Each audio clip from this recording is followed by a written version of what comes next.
Hello everyone, welcome to the second part of our A3 Flipped Collab recording.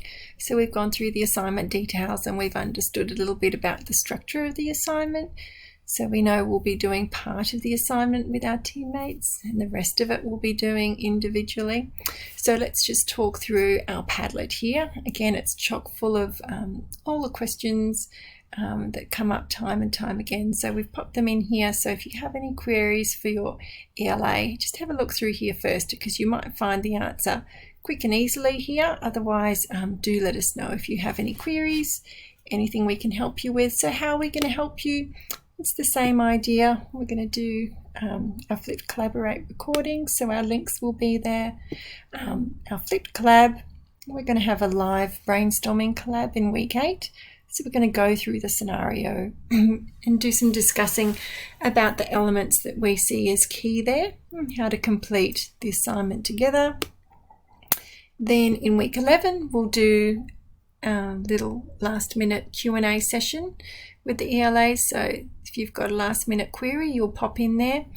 And then I've got another support here for you. So we know that completing a team task is a little bit different online, and the ELA team have been through this a number of times, and we really do understand how tricky it can be to not only fit all of your studies in your busy week, but also to then align your timetables to complete an assignment with teammates. So we understand the challenges there, and we also know a lot of students have been through it before.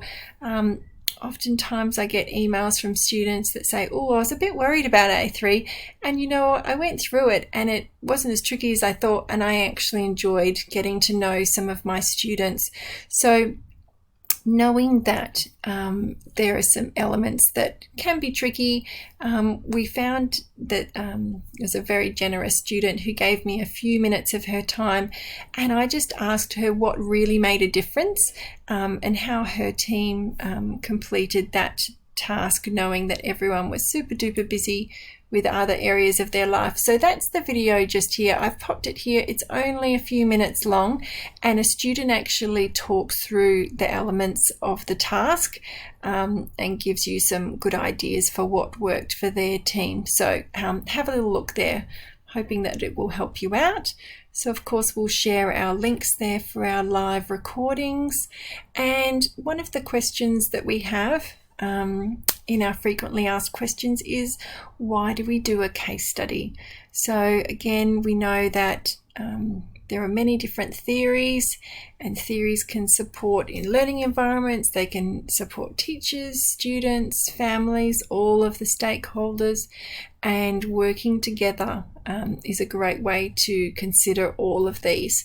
So there's a little query about why we do case studies.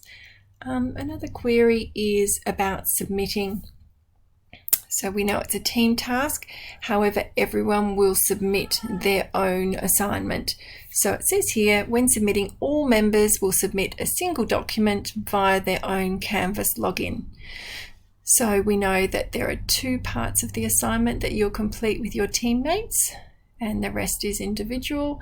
So obviously when you check your similarity report, please don't be worried when you see a high similarity, because of course parts 1 and parts 3 will be identical to your teammates. So you will submit your own document. You'll have parts 1, 2, 3, 4. Part 5 is actually the appendix. So that's where you demonstrate your collaboration. So make sure you submit that. And we've got all the way till Monday of week 12, which is great. I'll show you what an appendix looks like to help you out. Another common query is, can we chat outside our team thread? So your ELA created a team thread just for you and your teammates to use. Please start there. You might find that you make contact, and then between you there's other platforms that work better for you. So you might go on Facebook or WhatsApp, email, Skype. there's all sorts of different ways for you to collaborate. It doesn't matter how you collaborate, it just matters that you do. So just notice that if you start there and move on to something else, remember that your ELA can't see it. Even if you do all of your collaboration in your team thread, it won't be viewed by your ELA when you're graded. So you actually need to present evidence of your collaboration. So I've said in part 6, it's your choice if you want to do it identical to your teammates or your own one. I do recommend that you present your own collaboration in the best light. So while you're meeting up, you might meet up and collaborate, you might email, you might head to the thread. I would just recommend that you take screenshots of everything. Just take a snip of everything, pop it in a folder, and then when you're collating your assignment, you can look over all those screenshots and you can pick and choose those ones that really demonstrate your own collaboration in your best light. So that's why a lot of students choose to do that individually. They say, I want to show that I was proactive, I want to show that I was reflective, that we created a timeline and a schedule and we kept to it. So there's different ways that you can do it.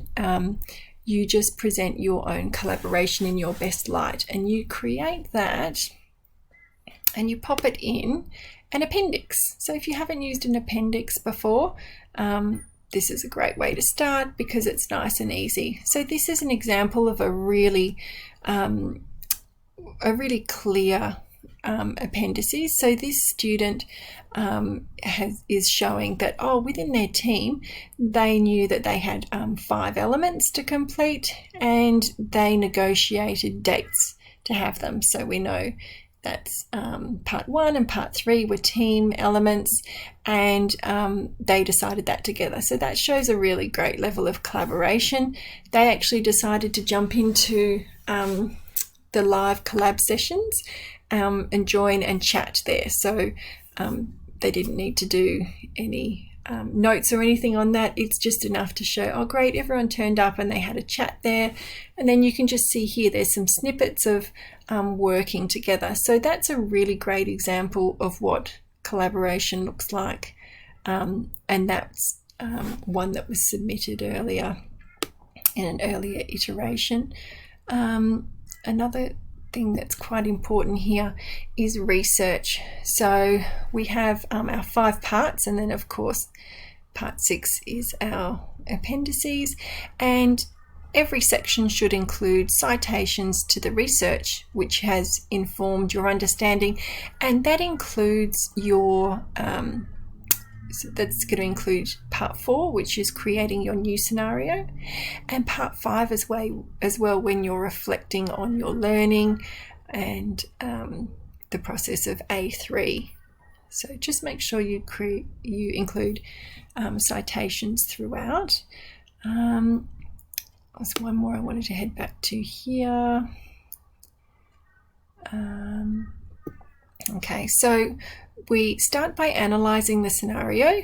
Everyone goes off and researches their own theory, and then they return, and then a question comes, do we all have to choose the same theory for the next section? And the answer is yes. So part of the team element is for you to each share the benefits and the limitations of the theory that you've researched. And then we know it's tricky to find just one theory to follow here, but you need to. So with your teammates, negotiate, work out, I know sociocultural theory helps with this one, and humanism helps with that, and behaviorism helps with this. This is the time where you find the one that is the best fit for the stakeholders and for this classroom. So you're going to all choose the same theory to then write your new scenario on. So next thing I'm going to do is, that's our template just there. It's a very simple template everyone will be using to submit. Next thing I've got a timeline. So it says here, the ELA team have taken on board all the advice from previous students and made a plan to help you step through this team task. By following this timeline, you will be able to demonstrate collaboration with your peers and work through each and every step in a timely way and still have a few days up your sleeve to collate your submission. So this is an example of a timeline. This might be something that you use in your team. It might be something that you use as a springboard to create specific dates. So what a lot of teams do is they look at this and they go, oh, okay, so part one, we all need to contribute. Okay, let's all say that by Tuesday night of week 8, everyone has jumped on and shared something, and then we say every day or two everyone pops back and continues to contribute. So that might be something that you negotiate with your team. A lot of teams say, oh, okay, so by Tuesday night or Wednesday night, those will be our deadlines for each of the tasks that come through here. Remembering that you only have 2 team elements within here. However, you can see here in week 9 where you create your own research and your own discussion on your own theory.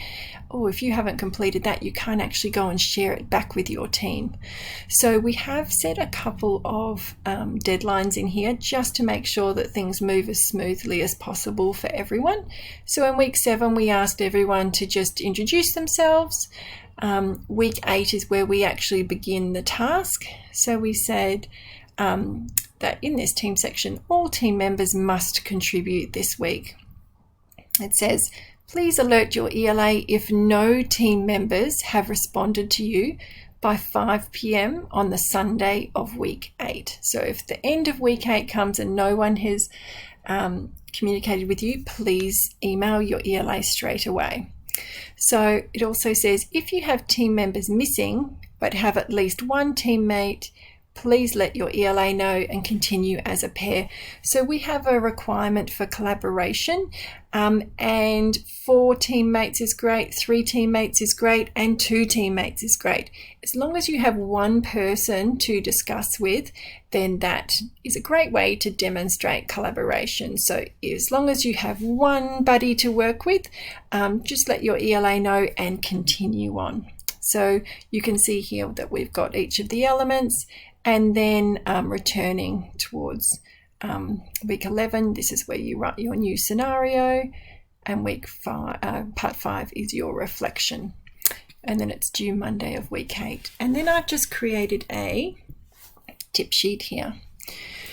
So again, this is one way to approach the assignment. It is definitely not the only way. I just like to give something so students can look at the assignment details, get a bit of an understanding of it. It might be that you look at some of the language here and you've got it, yep, I understand it, off I go. You might use this just to help you check that you're moving in the right direction. So I've color coded again. So this is a team task, 250 words. So this is from the assignment details. So these are your prompts, and this is the type of language that you'll be using. So you can see here we've got some third person language. This is step 2, where you do your own research on your own theory. So there's some examples of how you can address that section. Just popped here. Be sure that each team member chooses a different theory. Goodness me, you don't want a double up there because, you need to, oh goodness me, look what I'm doing, it's hilarious. I'm down here, sorry people.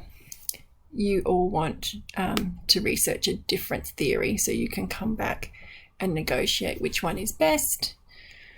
So this is where you come back here and you work out which one is best. So you're just looking for the best fit, and there's no right or wrong theory here. Moving down to reflection. So this is the only section here that will move from third person to first person. So reflecting on my own learning across this unit, looking at how my understanding of learning has changed, I now view So hopefully your understanding of learning and theory and teaching has changed. So use the Padlet. Be sure to let your ELAs know if you have any queries on anything, because we would love to help. And thank you so much. Bye.